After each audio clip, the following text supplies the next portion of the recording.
Opokaa'sin Kindergarten. This morning I'm going to read a COVID-19 book for kids, and this book will talk about some of the things that you can do to help at home, when you're at home, and it talks about some of the facts of COVID-19.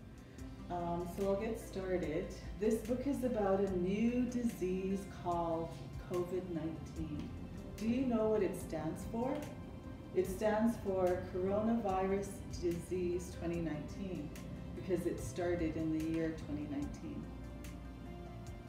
By now you've definitely already heard about COVID-19, or its more common name, coronavirus, because everyone is talking about it all the time.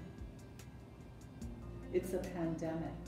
A pandemic is a disease outbreak that's happening all over the world. Your school might be closed, sports might be canceled, and even the grown-ups around you might be a bit scared. It's okay to feel scared, even if you're a grown-up. It seems like the entire world is thinking about one thing: coronavirus.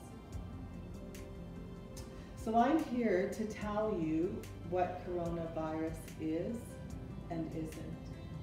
Coronavirus is a new disease. COVID-19 has never existed in the entire history of the world. That means no one has ever had it until now. COVID-19 is caused by a virus. A virus is called SARS-CoV-2, and the disease it causes is called COVID-19. But a lot of people just call it coronavirus. A virus is a very tiny thing, so tiny that you need a microscope to see it. That can get inside your body and make lots of copies of itself. This can make you sick. You've definitely had a virus before. They cause things like colds and the flu. Coronavirus can cause a fever, runny nose, or sort of stuffy nose, cough, fatigue, where you get very sleepy, or even a headache. Some people who get it never even notice that they're sick, and other people just have a little rundown feeling. But a few people who get coronavirus get very sick. Like really, really, really sick. So sick they have to go to the hospital.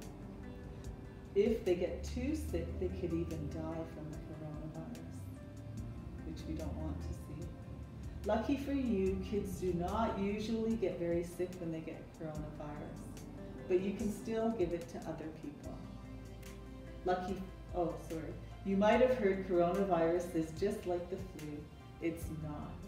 Here are some ways coronavirus isn't like the flu. It's different. It's not the same virus as influenza. Doctors aren't exactly sure how to treat COVID-19, but they're working on that. It's new. There's no vaccine. Doctors are working on that too, and no one has ever had this virus before. A vaccine is a medicine that keeps you from getting a virus by giving your body instructions for how to fight it later on. Usually vaccines are given as shots or needles. It's spreading faster. COVID-19 infects you quickly and is good at getting other people sick. It's more dangerous. Compared to flu, people who get COVID-19 are more likely to get very sick and die from it. The people who get very sick are usually older. Or already have an illness with another disease. There's still a lot we don't know about coronavirus because it's so new. Scientists are learning new things about it literally every day. But one thing we know for sure is how you get it. Snot or boogers. When someone coughs or sneezes, snot and spit flies out of their mouths and nose like an atomic bomb of germs. Germs are tiny particles that can cause you to get sick. Viruses are one kind of germ. Bacteria are another kind of germ. Those germs land on all sorts of things and stick there, sometimes for a few days. Door handles, tables, tablets, pencils, they can be anywhere. Even sandwiches. When you touch something that has a virus on it, they stick to your hands. Then you rub your eye and you can get a virus in your eye.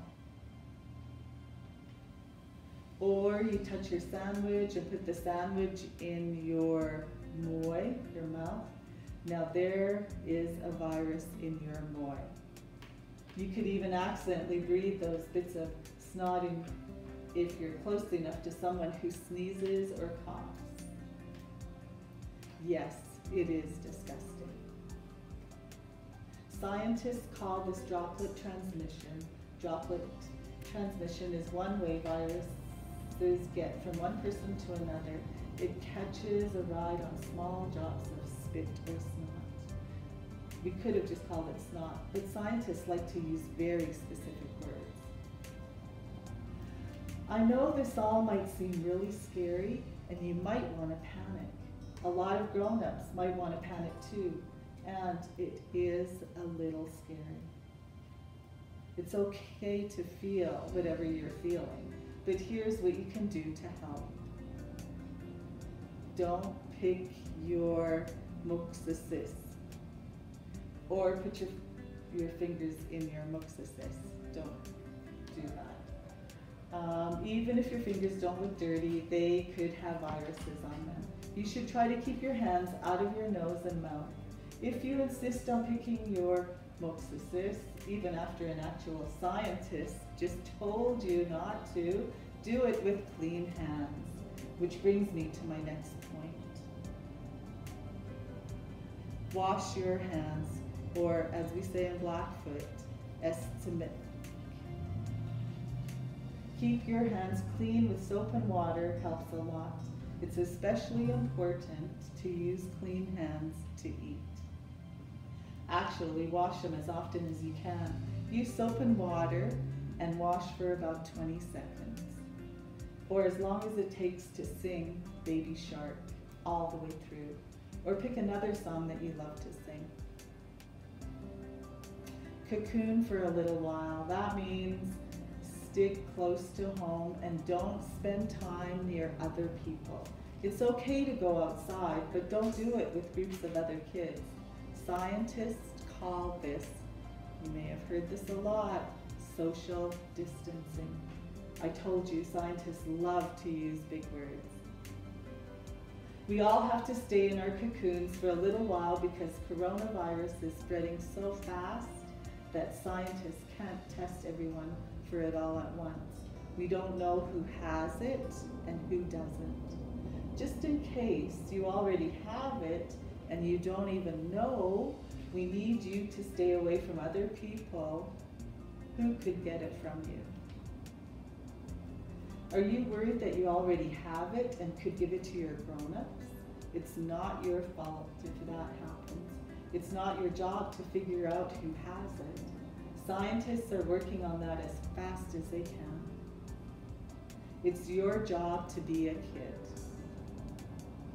And while you're just being a kid, you can do a lot for everyone else by doing simple things like estimate, washing your hands, not picking your moxasis, and cocooning for a while. We need to work together. If we work together, fewer people will get sick and be in danger.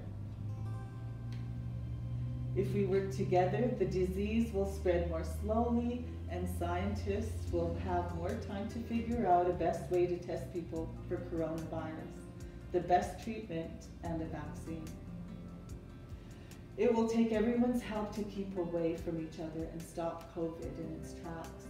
If everyone helps, we can keep ourselves safer and keep the people around us safer too. There are facts on the website. I'm not going to read this because it's a lot of information, but We could give you the website. You can go on this website and look at the facts and all the other information that they have. But I hope this helped a little bit. I know it's very confusing right now, but the more we know about it, the more we can understand. So that's the book on COVID-19 that I have for you at this point. Maybe there might be others that might come out. So, done.